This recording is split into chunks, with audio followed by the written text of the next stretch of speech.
것을 보니 적반하장도 유분수입니다. 지금 구속되어 있는 권성동 전 의원은 대선 자금과 관련해서 구속된 것입니다.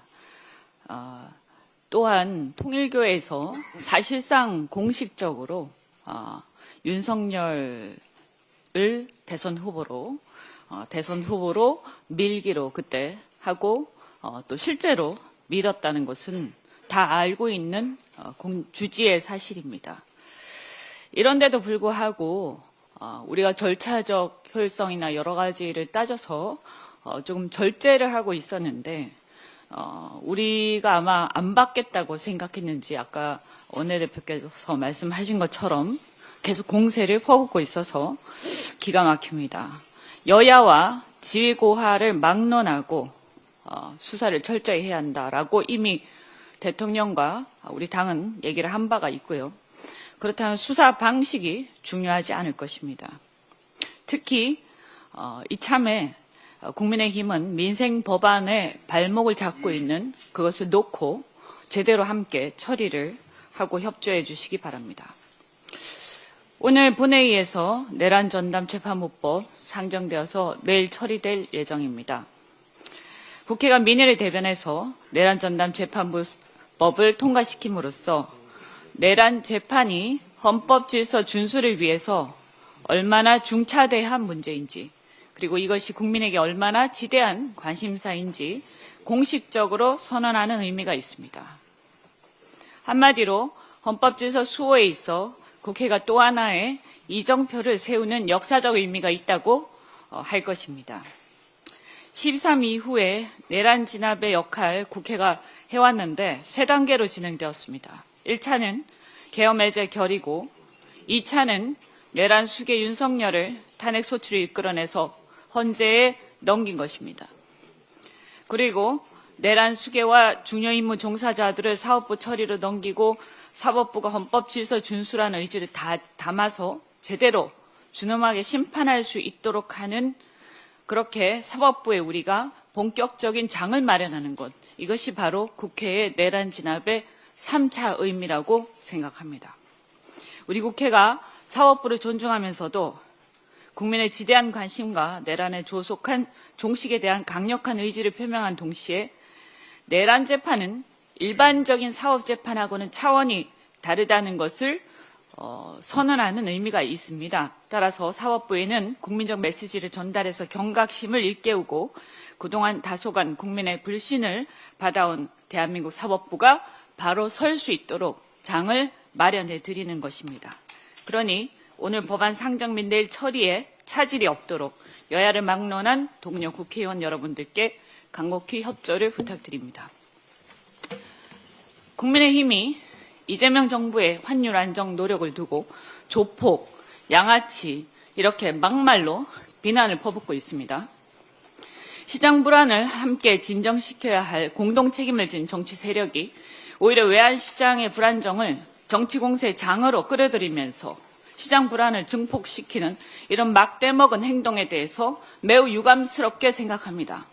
어떻게 이렇게 할 수가 있습니까? 특히 국민의힘은 협조 요청과 강제 통제를 의도적으로 혼동하면서 국민들에게 사실을 왜곡하고 시장을 흔들고 있습니다. 국민의힘이 과연 대한민국의 정당입니까? 정신 차리십시오. 외환시장 변동성이 커질 때 정부가 금융시장 참여자들과 소통하고 협조를 요청하는 것은 국제적으로 통용되는 정상적인 정책 수단입니다. 계속해서 정치 공세를 하니까 그렇다면 그동안 어느 정권의 문제다라고 굳이 얘기하지 않았는데 굳이 따져볼까요? 지금의 고환율과 시장 불안의 구조적 원인이 어디서부터 시작되었습니까?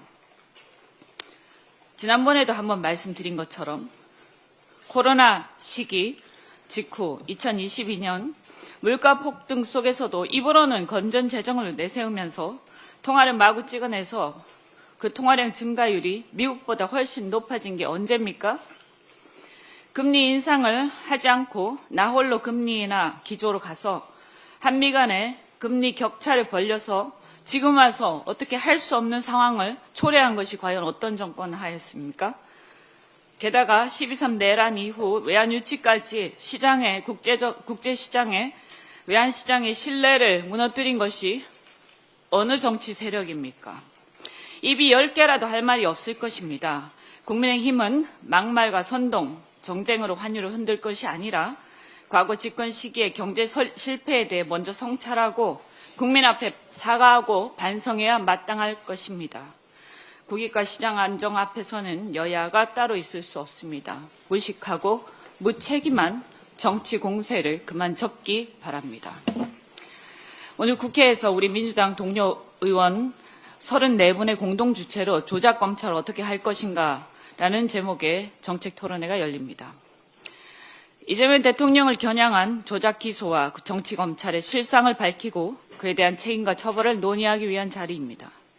이는 특정 개인의 문제가 아니라 헌정 질서와 민주주의를 파괴한 정치 검찰 집단이 자행한 구조적 범죄를 직시하자는 문제의식에서 출발한 것입니다. 내란은 아직 종식되지 않았고 현재 진행형입니다. 우리 민주당 정치검찰 조작기소 대응 TF에서 정치검찰을 상대로 4건의 고발과 6건의 감찰을 진행했음에도 불구하고 아직까지 단 한 명의 정치검찰 조작기소가 제대로 처벌을 받지 않았다는 것은 매우 심각한 문제라고 생각합니다. 특히 이재명 대통령을 겨냥한 수사 과정에서 정치검찰은 그 측근인 김용 정진상에 대해 녹취록까지 조작할 정도로 중대한 범죄 행위까지 저질렀습니다.